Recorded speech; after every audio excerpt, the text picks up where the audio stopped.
இதெல்லாம் ஒரு புறம் இருக்கட்டும்.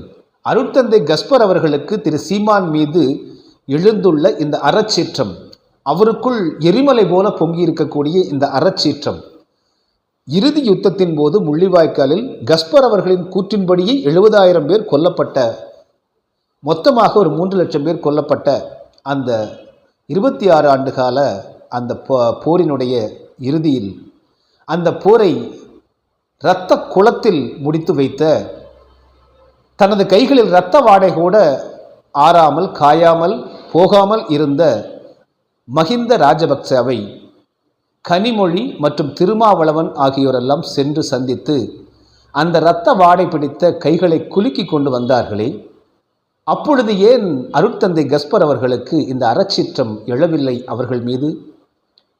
சீமான் மீது இன்று அரசியல் இயக்கம் கட்டி இன்று அவர் ஈழப் போராட்டத்தை அரசியல் இயக்கமாக மாற்றிவிட்டார் என்று குறை கூறுகிற கஸ்பர் அவர்களுக்கு கனிமொழி மற்றும் திருமாவளவன் ஆகியோர் கொலைகாரனிடமே சென்று கைகுலுக்கிய போது இந்த அறச்சீற்றம் எங்கே போனது? அப்பொழுது ஜகத் கஸ்பர் என்ன கிழித்து கொண்டிருந்தார் என்று தமிழர்கள் கேட்க மாட்டார்களா?